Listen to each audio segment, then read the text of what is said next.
Thanks for stopping by my channel AutoTechNick, and today we're going to do a quick video talking about the differences of the Berkeley Jet-O-Vator and a place diverter.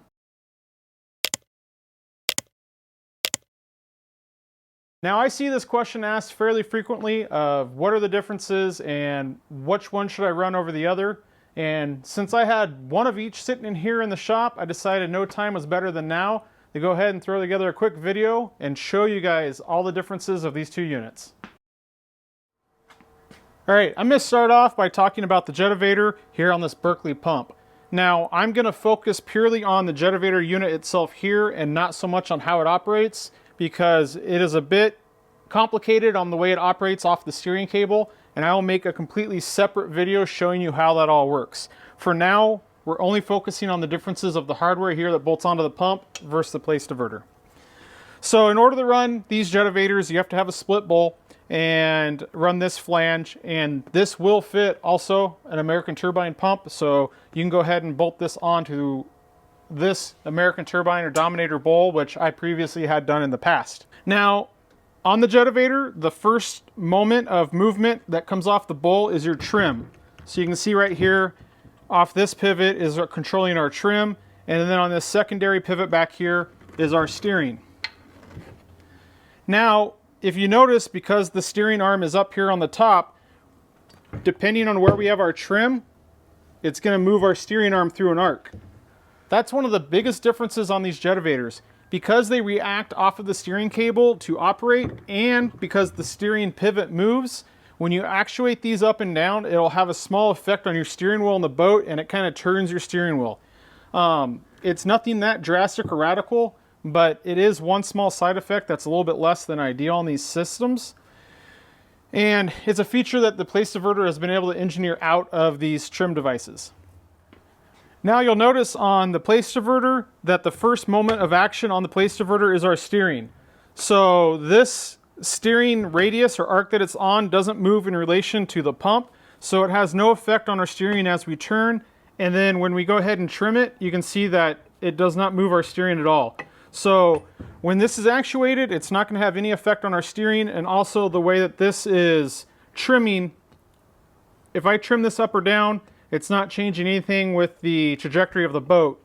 Now on these place diverters, they can be actuated with a cable and a T-handle, or hydraulically like this unit is. The Jet-O-Vators came with an electric control. Essentially it has an electric motor that runs a worm gear on a drive system that operates the cables. I'm sure you could go ahead and retrofit these to a normal cable style and like a place control, but I've only seen them with the boxes. The way those operate is pretty complicated. It's pretty clever, but a bit complicated and not quite easy to understand at a first glance. So I'm gonna go ahead and make a completely separate video that shows you how these Jet-O-Vators work and adjust off the cables, because it takes a little bit of looking, studying, and understanding to see how those operate. On the place diverters, pretty basic. It either operates off the cable or the hydraulic pump. Again, we're not really getting into that right now. We'll keep that separate. Now there is a range difference between these two units. So if I go ahead and trim this Jet-O-Vator down all the way, I'm going to go ahead and throw this angle gauge on, and we'll set it all the way down, and I've zeroed the gauge out. So if I take this to its maximum up angle, I have about 32 degrees total travel that the Jet-O-Vator gives me. Now we'll take this over in comparison to the place diverter, and we'll zero this back out. Again, all the way in the bottom position, and I'll bring this unit all the way up, and I'm just about 38 degrees. So there is a 6-degree difference on trimming. For those of you that want to throw a huge roost, this is going to be better. You're going to have a lot more adjustability in it, where if you want to really throw a big roost, you can throw some wedges on your pump and you still have enough range on this to get your bow down, yet you can have all the fun range in the up top.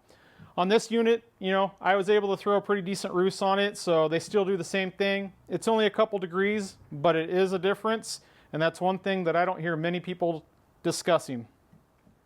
Now some of you may have already caught this in the videos of this difference, but if you look at the provisions for the reverse feature on the two units, there is a dramatic difference. You can see that this place diverter is pretty flat and streamlined on the bottom, and you can clearly tell that it's made to create much less drag in the water, where there's really nothing hanging out from underneath of it, but we still have our provisions for reverse. Versus this Jet-O-Vator, it has this big chunk just hanging down in the water almost as a hook, and you can see there at the nozzle.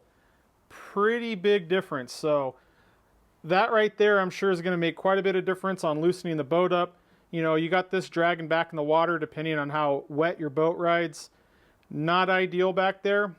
Probably a better functioning reverse, but I'm pretty sure all of us with jet boats know that reverse is pretty much non-existent anyways. Now you'll also probably notice that both of these nozzles do have adjustable inserts in them, and those are both optional. So you can find Jet-O-Vators that do and do not have those, and the same thing for Place Diverter. That just happens to be how these two units are optioned out, where you can go ahead and remove these inserts and change their size to kind of fine-tune your performance. Now, there's one more thing that I wanted to show you. I need to go ahead and get both of these popped off the pumps, and I want to go ahead and give you a visual of the inside flow path of these two units. So hang tight, I'll pull these off. I'll bring you back here in a second. Okay, so I have the two units off, and what I wanted to show you is the smoothness or the flow path from the inside looking out. So you can see here on the Jet-O-Vator that you can see where the pins come in. It's pretty, they protrude quite a bit, and you can also see there's quite a bit of difference in diameter to where it allows its movement. Whereas if you look on the inside of the Place Diverter, it is much more streamlined, much more uniform and consistent, and overall just a nicer piece. The Place Diverter, like I mentioned earlier, it comes with a cable setup or a hydraulic setup like I've chosen here, and also this is a low mount cable setup where it changes the orientation of your cables. The Jet-O-Vator comes one configuration, no hydraulics, it's all mechanical running off of a cable. Like I mentioned earlier in the video, there's quite a bit to cover on the way this operates, so I'm going to make that a complete, clean, separate video. As for the Place Diverter, I'm pretty sure we all know at this point, you know, you're either going to be operating it with a cable, you're going to be using the hydraulic unit and pump, which we have over here for the hydraulic version, to control it. So, all right, those are pretty much the main differences between the Place Diverter and the Jet-O-Vator. Like I mentioned, really the big one is on the Place Diverter, you can have the hydraulic controls, which are going to actuate this through its range of motion much quicker than the electric motor setup can on the Jet-O-Vator. And also, it's not going to affect your steering. If you're, you know, one of those guys that's looking for every ounce of performance, every ounce of speed, completely trying to maximize your setup, it's pretty clear that this Place Diverter is going to be superior. It has less drag in the water. You have more control of your boat because the steering system's better. And also, as we saw on the inside, the flow path of it is quite a bit better. So definitely a better system, which is no surprise because the Place Diverter is essentially an updated unit made by a different manufacturer of the Jet-O-Vator. The Jet-O-Vator was the original one that came on the market. It was the first, and you know, you still see them around from time to time. If you just have a nice lake boat, family boat, river boat, and you're cruising around, absolute performance isn't your objective. These still work great. They're still very functional, even though they do have the downside of affecting your steering. I never once had it cause any problems for me. Honestly, the motor operates this at a speed to when the steering wheel is moving when you're trimming it. It's pretty hard to notice. It's not really a big deal. Granted, I'm not making big adjustments at high speed with those. I would say at this point, the biggest downside to the Jet-O-Vator is some of the parts are no longer available, so servicing them can be difficult. Some of the parts are very specific, especially with the cable setup and how they feed through the transom. And obviously these are still being produced on the Place Diverter, so you have all the parts and accessories you need, and serviceability is pretty easy. So it's asked quite frequently the difference to these two units. I see a lot of people provide a lot of great answers for it, but we all know a video can make up for so much more. There's quite a bit more differences than just the steering differences and the hydraulic to manual cable differences. But really, you know, these are still good units. They're out there. Don't shy away from them. If, you know, run what you have, run what you can get. All right, guys, that's going to go ahead and cover it for the differences of these two units. As always, I really do appreciate you for stopping by the channel, checking out the video. If you liked it, go ahead and hit the like button. Maybe share it with your buddy. If you haven't already, I'd really appreciate it if you consider subscribing to the channel. To all of you that already are subscribed, I thank you for the support, and we'll see you on the next video, guys.